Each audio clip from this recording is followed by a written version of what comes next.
तांत्रिक आत्मा के चंगुल में अभी भी फंसी हूं मैं। थोड़ा रुक कर भरे गले से रोहिणी बोली, ऐसा लगता है कि इस नर पिशाच के चंगुल से कभी मुक्ति नहीं मिलेगी मुझे। जन्म लेने के बाद भी मेरा साथ नहीं छोड़ेगी उसकी कृतघ्न आत्मा। रोहिणी का वाक्य अभी पूरा भी नहीं हुआ था कि गंगा की ओर से तेज हवा का झोंका आया और रोहिणी के अस्तित्व से टकराता हुआ आगे निकल गया। उसके साथ ही मुझे रोहिणी की दर्द भरी चीख सुनाई दी और उसका अस्तित्व भी गायब हो गया। एक बात बतलाना भूल ही गया। हवा के उस झोंके के दायरे में मैंने साफ साफ एक स्याह और भयानक मानवाकृति देखी थी। निश्चय ही वह रामाचारी की प्रेतात्मा थी। इस घटना के काफी दिनों बाद रोहिणी मुझे नहीं मिली।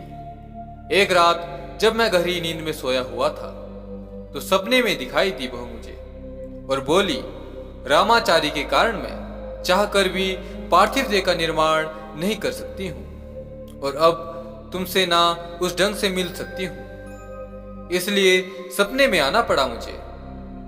मैं रोहिणी के निकट पहुंचा, स्पर्श करना चाहा पर संभव ना हो सका। मैं सूक्ष्म शरीर धारणी हूं इस समय। तुम पार्थिव शरीर के द्वारा मुझे सिर्फ सपने में ही देख सकते हो, मेरी शारीरिक अनुभूति भी नहीं प्राप्त कर सकते। रोहिणी ने कहा, मैं तुम्हारा स्पर्श करना चाहता हूं, तुम्हारे सानिध्य में आना चाहता हूं। रोहिणी बोलो, ये कैसे संभव होगा? बतलाओ रोहिणी। रोहिणी हंस पड़ी और बोली, इतने व्याकुल हो गए हो मेरे लिए, जरा अपने पीछे तो देखो। जब सिर घुमाकर पीछे की ओर देखा तो आश्चर्यचकित रह गया। मेरा स्थूल शरीर पृथ्वी में निचेष्ट पड़ा हुआ था, गहरी नींद में सो रहा था और उसके सिर की ओर से धुएं की सी एक पतली सी लकीर निकलकर मुझसे जुड़ गई थी। यह सूक्ष्मतम प्राण की लकीर थी जिसके द्वारा मेरे स्थूल शरीर का अगोचर संबंध मेरे सूक्ष्म शरीर से जुड़ा हुआ था। जब यही प्राण की लकीर कमजोर होकर टूट जाती है तो उसी को मृत्यु कहा जाता है। इसी अगोचर संबंध के कारण मैं रोहिणी को स्पर्श नहीं कर सकता था और ना ही उसके निकट जा सकता था। उस दिन से हर रात सपने में मिलने लगी रोहिणी, मगर हम दोनों एक दूसरे से दूर ही रहते, चाहकर भी एक दूसरे को स्पर्श नहीं कर पाते थे। मैंने इन सारी घटनाओं की चर्चा एक दिन अवधूत महाशय से की।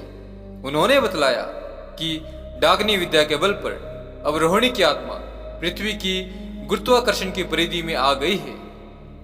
वह बाहर नहीं निकल सकती और ना ही लोक लोकांतर में जा सकेगी। जब तक वह जन्म नहीं ले सकेगी तब तक तुमसे इसी प्रकार से मिलती रहेगी। अवधूत महाशय का कहना सत्य हुआ। उसके बाद लगातार कई सालों तक मुझसे सपने में मिलती रही रोहिणी। उस समय बड़ी विचित्र अनुभूति होती मुझे, जब मेरा पार्थिव शरीर तो बिस्तर पर पड़ा रहता मगर मैं अपने सूक्ष्म शरीर के द्वारा लोक लोकांतर की यात्राएं करता रोहिणी के साथ। पर इस स्थिति में मैंने ना कोई आवाज सुनी, न किसी जीवित व्यक्ति को ही देखा। ध्वनिहीन वातावरण में शून्य का अनुभव करते हुए मैं सिर्फ उन लोगों को देख पाता जो संसार के लिए मर चुके हैं, जिन्हें हम मृतात्मा कहते हैं। मैंने अधिकांश मृतात्माओं को शरीर धारण करने के लिए व्याकुल देखा। वे शरीर के लिए पागलों की तरह चीखते चिल्लाते नजर आते। जहां स्त्री पुरुष सहवास करते वहां वे मृतात्माएं भीड़ लगा देती और गर्भ में घुसने की असफल चेष्टा करती। इसके अलावा जहां कोई व्यक्ति मर रहा होता, जहां कोई दुर्घटना हुई होती अथवा जहां कहीं दुर्घटना होने वाली होती, वहां भी उनकी भीड़ दिखलाई पड़ती। गंदी बस्तियों में, शराब खानों में, शमशान और कब्रिस्तानों में वे दल बांध कर घूमते नजर आते। इस तरह लगातार 2-3 वर्षों तक रोहिणी के साथ ही पृथ्वी के वातावरण में छिपे अदृश्य प्राणियों के बीच भ्रमण करने के बाद मेरी समझ में एक अति महत्वपूर्ण तथ्य आया।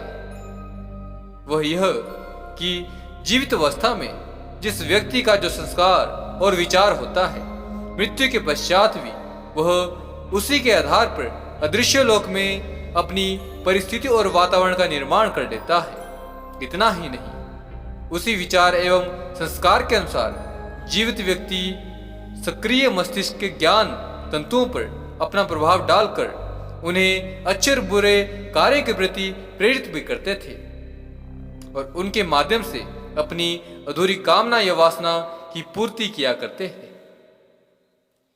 किसी व्यक्ति के स्वभाव, चरित्र अथवा विचार में अकस्मात अच्छे या बुरे परिवर्तन हो जाते हैं तो समझना चाहिए कि उस पर अदृश्य मृतात्मा अपना प्रभाव डाल रही है, जिसके अकस्मात उस व्यक्ति में परिवर्तन आ गया है। इसी प्रकार यदि कोई व्यक्ति अकस्मात अपने चरित्र, स्वभाव एवं संस्कार के प्रतिकूल कोई अच्छा या बुरा कार्य कर बैठता है तो समझ लीजिए इसमें किसी अदृश्य सत्ता का हाथ है।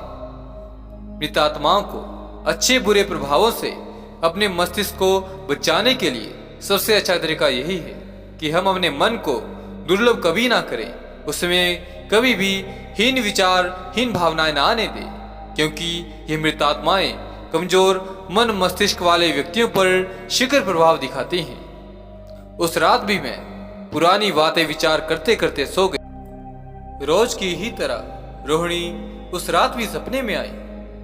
बड़ी उदास थी वह, उसके चेहरे पर किसी गहरे दुख की छाया थी।